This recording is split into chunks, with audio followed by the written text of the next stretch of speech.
పురపోరుకు మోగిన నగార 116 మున్సిపాలిటీలు 7 కార్పొరేషన్లలో ఎన్నికలు. షెడ్యూల్ విడుదల చేసిన ఎలక్షన్ కమిషన్. అమల్లోకి వచ్చిన ఎన్నికల కోడ్. నేటి నుంచి నామినేషన్ల స్వీకరణ. నామినేషన్ దాఖలకు 30 వరకు గడువు. 31న పరిశీలన. ఫిబ్రవరి 3న విత్ డ్రా.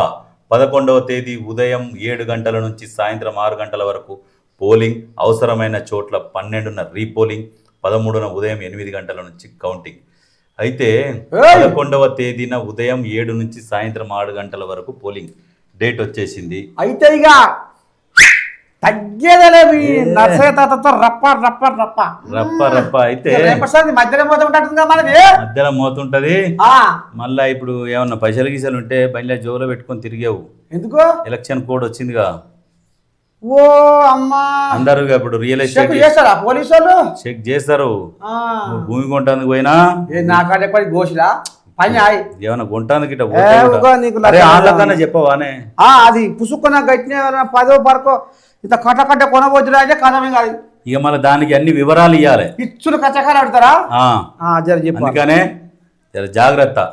పార్టీ వాళ్ళు పైసలు దొరికితే దొరికిన వాళ్ళకేం పెద్ద ఫరక్ పడదు. కానీ రియల్ ఎస్టేట్ కోసమో బిడ్డ పెళ్లి కోసమో బంగారం కొట్టేందుకో దేనికో పోతారు. ఆ పోయేటప్పుడు ఆ పైసలు ఎలక్షన్ కోడ్ ఉన్న రోజులు సపరేట్గా దాపెట్టుకొని కూర్చోరు. జాగ్రత్త పడురు మీరైతే. అయితే ఇప్పుడు లెంకలు కొడతాయి. లెంకల ఇప్పుడు ఆట రసవతరంగా ఉంటది. అసలేరు కాతిలో ముసలెద్దు లెంక. మరి ఈ లెంకలలో యుద్ధంలో గెలిచేది ఎవరు? గెలిచేది ఎవరు అనేది ప్రజలు నిర్ణయిస్తారు. అది అబ్బా తెలికాల మగోడే. ఎవరు గెలుస్తారు ఏంది అని అల్టిమేట్ గా ఫైనల్ గా ప్రజలు నిర్ణయిస్తారు. మరి జనాలు ఎటొరుగుతురుతా గాలి ఎరుమలుతుందంటావు? ఎటొరుగుతారంటే ఇప్పుడు వాళ్ళకు తెలుసు. అంతేనా? ఇప్పుడు అంటే ఎవరు చేస్తున్నారు, ఎవరు ఇది ఇస్తే అదేనా? అట్లా లేదు జనాలది. పాపం జనాలని అట్లా అనొద్దు. ఎవరిస్తే కాదు, వాళ్ళు అడగలే నాకు ఇయ్యి అని జనాలు అడగలే. జనాలను ఎప్పుడు కూడా తప్పు పట్టొద్దు. నాయకులు పోయి చక్కగా పోయి చేతులు పెడతారు. జనాలు నాకి అని అడగరు. వీళ్ళు ఎప్పుడైతే ఇవ్వడం స్టార్ట్ చేసిర్రో వాళ్ళకి అలవాటైందో వాళ్ళకి ఇచ్చిరటగా మాకు రాలేదని వీళ్ళకి తెలిసిన వాళ్ళతోనే అంటారు తప్పితే మాకు పైసలు ఇవ్వలేదు అని ఎప్పుడు కూడా వాళ్ళు అడగరు. మరి నువ్వు ఇట్లా అంటున్నావు, ఏదయ్యా ఏం చేసిండు అయ్యా ఆయన, ఏమి ఇచ్చిపోయిండు అయ్యా ఆయన, ఇచ్చినాడు ఆయన కూర్చొనాలి మాకు ఎందుకంటారంటే ఇప్పుడు ఇంటి పక్క వాళ్ళు ఉంటారు. ఇప్పుడు వాళ్ళ కోలో వస్తారు, ఏదో ఇస్తాడు పోతాడు, మాకు ఇచ్చిండంటే సరే. ఇక ఆయన ఏమంటారంటే కోపం ఆయన లేక ఆయన ఏం చేసిండా, మాకు ఆయన ఇచ్చిండా చేసిండా అని ఒక ధోరణితోనే మాట్లాడతారు తప్పితే. మరి అలవాటు మారాలా వద్దా? ఈ అలవాటు మారాలా వద్దా? అలవాటు మారాలంటే రాజకీయ నాయకుడు మారాలి. నాయకుడు ఎందుకు మాట్లాడు? అరే పైసలు ఇచ్చేటోడు గట్టేకే ఉపాయం చేసుకుంటుండు, పైసలు ఇస్తా నువ్వు తీసుకోకు. నువ్వు బుద్ధిగా లోనివైతే అరే అమ్మ ఇస్తుంటే వద్దడరా, నేను లక్ష్మీదేవి వస్తుంటే వద్దడరా. వద్దంటారా అంటే ఇవాళ లక్ష్మి ఇవాళ 10 రూపాయలు చేతులు పెడుతున్నారు, రేపు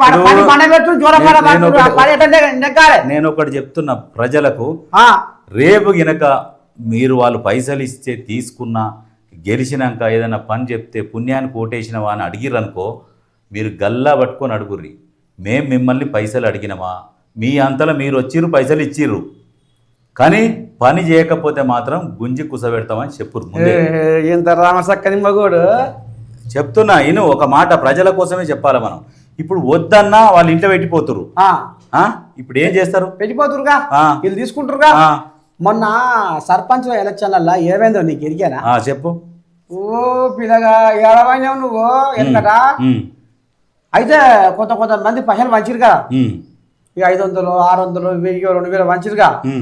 ఈ ఓడిపోయినా ఉంటారుగా, ఓడిపోయినా మళ్ళీ ఇళ్ళ పడ జరిగిందట. ఏమమ్మా నా దగ్గర 2000 చూసుకున్నావు, నువ్వు వెయ్యలే, నీ ఇంట్లో ఒక్క ఓటు నాకు వల్లే అమ్మో. మన జరిగింది కథ జరగలేదా? జరిగింది.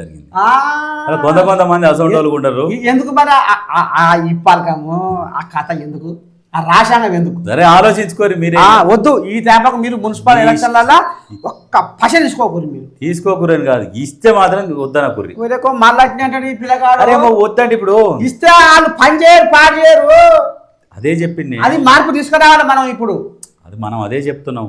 మ్యాక్సిమం పని చేసేటోనికి అయితే ఓటేయ్యి. గది అది అట్లా నిమ్మల పోనికి శాంతం గుణపోనికి ఉమ్. నీతి నిజాయితీ గల్లోనికి ఓటేయి. ఓటేది